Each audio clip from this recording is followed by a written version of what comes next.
Maintenant, on vous dit, longtemps après la chute, après la création du visible, j'ai entendu dans l'univers. Vous voyez, c'est ça que les gens vont se gourer. Les gens vont se gourer.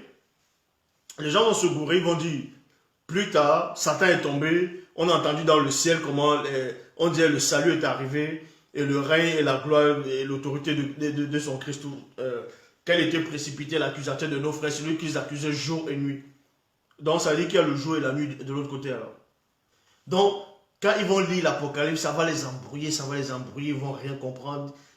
Ils connaissent même pas si c'était dans quelle époque, dans quel présent, le passé. Ils sont embrouillés. Or, on vous dit ici, longtemps après la création du visible.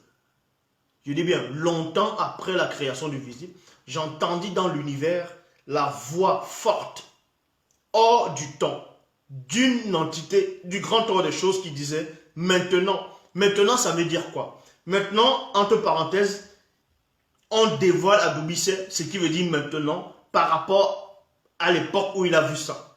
Maintenant, ici, c'est quoi? Qui sera dans le futur pour ceux du visible?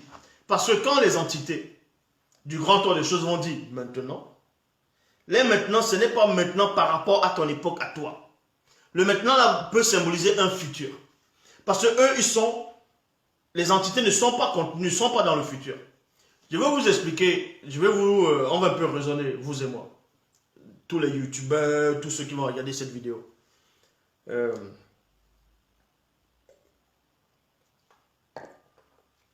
Bon. Le but de l'homme, c'est quoi? Vous allez demander à un chrétien, que son but, c'est quoi? Il va dire, ah, j'ai envie d'être sauvé. Vous allez demander à un croyant, c'est quoi? Il va dire, ah, il veut être sauvé. Or, être sauvé, c'est quoi? C'est de respecter les lois, les ordonnances, les préceptes du Créateur. Donc, l'Oba. Bon, pendant que tu respectes les ordonnances, les préceptes, tu es un enfant, tu es en train de grandir, tu es en train de grandir. Tu grandis, tu grandis. Donc, vous allez comprendre que quand tu es un bébé, tu as la peau d'un vieux. Donc, tu as les cuisses pliées, tu as les membres pliés. C'est-à-dire, vous voyez, il y a des plis, des plis, des plis, des plis. C'est ça le bébé. Et les os sont fragiles. Et maintenant, vous avancez, vous grandissez, vos os deviennent solides. Vos os sont en train d'être solides.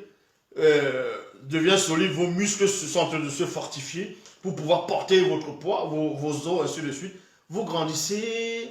Après, maintenant, dans un futur proche, vous vieillissez.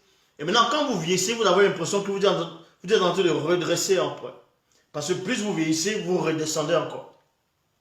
Et la peau redevient encore pliée, comme celui d'un bébé. Mais sauf qu'à une différence près, c'est que la conscience que vous avez. Donc, en gros, vous revenez à l'étape d'un enfant. Vous redevenez à l'étape d'un enfant. C'est pour ça que Jockis avait dit, même dans les Bibles classiques, à Nicodème, Nicodème lui demande, en gros, pendant les discussions, il lui dit, si tu ne nais d'eau, c'est-à-dire d'esprit, tu ne peux pénétrer dans le grand ordre des choses. Mais Nicodème va expliquer, il va lui dire, mais est-ce que lui qui est grand, il va encore entrer dans le ventre de sa mère? Parce qu'il était docteur de la loi. Et il comprenait certaines choses, mais il ne comprenait pas exactement ce que ça veut dire. Donc en gros, quand vous êtes un enfant, le futur c'est le passé. Est-ce que vous savez ça? Le futur c'est le passé. Le futur et le passé c'est la même chose. Je le dis ici.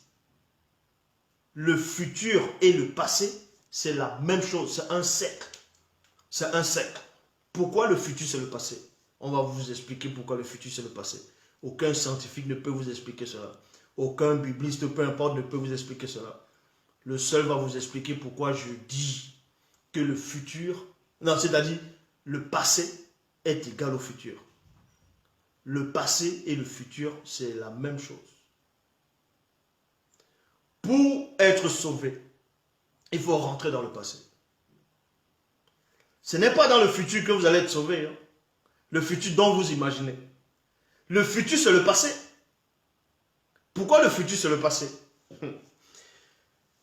On va un peu entrer dans ce qu'on appelle les Bibles actuelles classiques. Dans le livre de Genèse, de la Genèse, le livre de la Genèse, on vous dit quoi? Dans le livre de la Genèse, on vous dit que l'homme a désobéi au commandement. L'homme a désobéi au commandement. Est-ce que vous comprenez? Écoutez attentivement. On vous dit que l'homme a désobéi au commandement. Et on lui a dit, il a désobéi au commandement, lui et la femme, ils ont désobéi. On les a expulsés du jardin. Et cette histoire, c'est où? Cette histoire s'est déroulée dans le passé.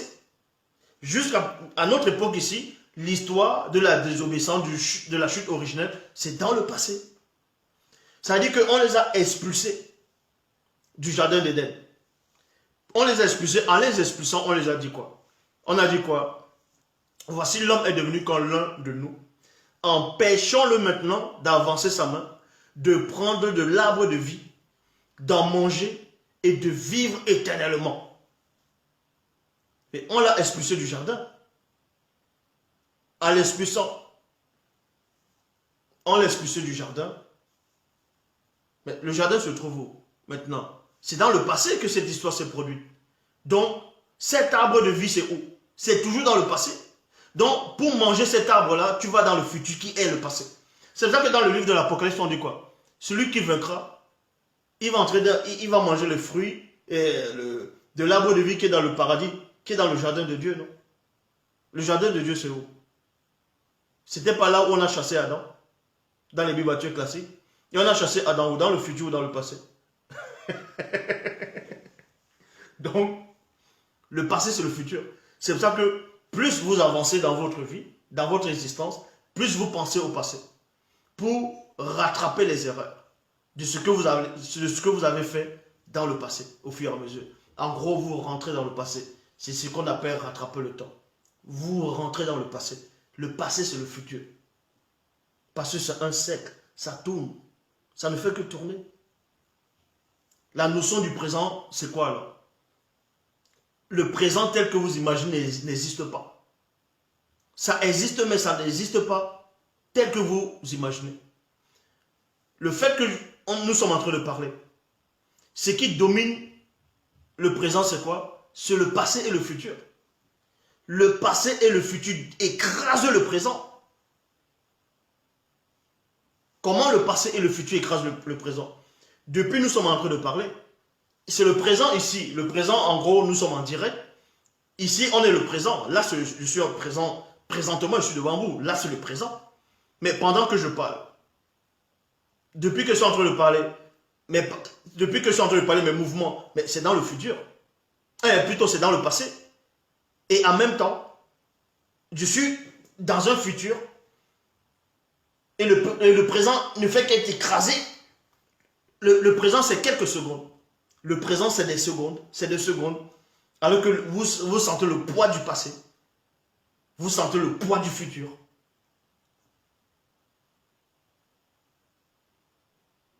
Donc, le futur, c'est le passé. Mon le dit. Mon avait compris ça. Il n'y a rien de nouveau. Ce qui a été, c'est ce qui est. Mais sauf que c'est le paysage qui change. Les consciences changent. Les consciences changent. L'homme, on l'a expulsé du jardin pour qu'il ne mange pas le fruit de l'arbre de vie. Et on vous dit, celui qui vaincra, je vais lui donner à manger du fruit de l'arbre de vie qui est dans le jardin de mon Père. Et pour vous, pour les créatures du visible, c'est dans le futur. Mais sauf que ce jardin-là, c'est dans le passé qu'on l'a chassé. L'homme. Donc c'est la même chose. Donc vous êtes juste bloqué dans un espace-temps. Vous êtes bloqué dans un espace-temps. C'est une aiguille qui tourne, tourne, tourne, tourne. Vous êtes bloqué dedans pour réparer vos erreurs au fur et à mesure. Parce que quand une entité vient, elle s'adresse à quelqu'un, elle bloque le temps. Elle va bloquer le temps. Quand une entité apparaît, elle bloque d'abord le temps. C'est-à-dire que le futur, le présent n'agit plus sur la personne qui est devant l'entité. Et cette personne est contenue dans le présent réel. Dans le présent réel. Parce que l'entité bloque. C'est comme si vous avez demandé à un chrétien ou bien à un croyant, au paradis, ça va être comment?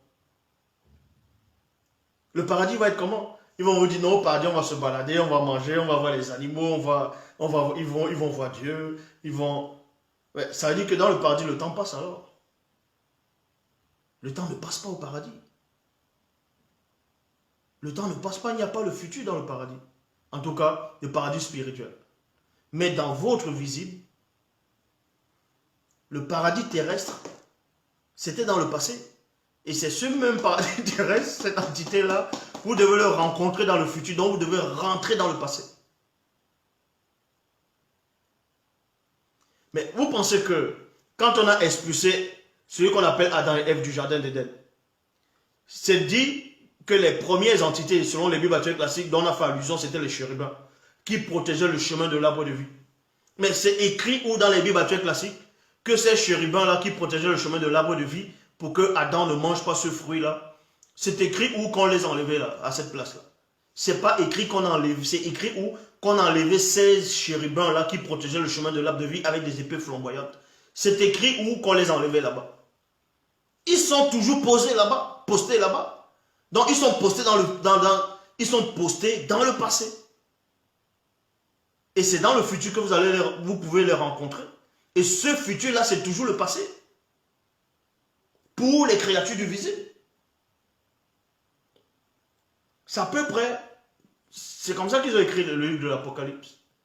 À un moment, ils vont parler du présent, les gens ne vont rien comprendre, ils vont donner des prophéties, ils vont parler du passé, ils ne savent rien.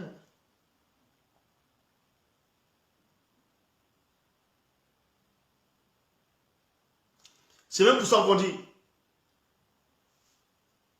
passé. Quand on dit le passé, c'est quelque chose qui est passé. Quand on dit fut, le futur, dans le futur, c'est toujours le passé. Pourquoi? Parce qu'il y a le mot fut. Il fut. Donc, comme si on te racontait quelque chose, il fut. Maintenant, tout dépend où tu te trouves. Donc, c'est déjà un passé. Mais maintenant, quand on dit présent, prêt. Donc, quand on dit dans le mot présent, c'est prêt. Donc, quelque chose qui a déjà été préparé. Quelque chose qui doit être écrasé automatiquement. Mais bon, ici, on ne va pas donner le coup de l'espace-temps, le continuum espace-temps, tout ça.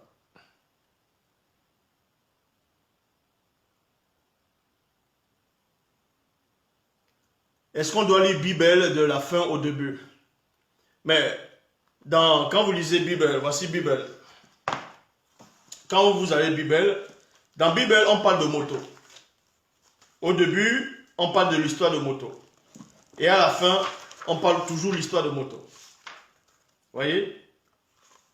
La fin de Bible, en tout cas, Bible par rapport à le dernier, on parle toujours de moto. Moto est le début et la fin. C'est pour ça que Koudoumane dit, en gros, c'est pour ça qu'il est dit, c'est pour ça qu'on parle de l'alpha et l'oméga. Le début et la fin, c'est la même chose. Le commencement et la fin, c'est la même chose. C'est la même chose. C'est ce qu'on appelle un cercle. En gros, tu avances. C'est quand tu atteins la perfection que tu sors de ce cercle-là, que tu ne dépends plus du temps et de l'espace.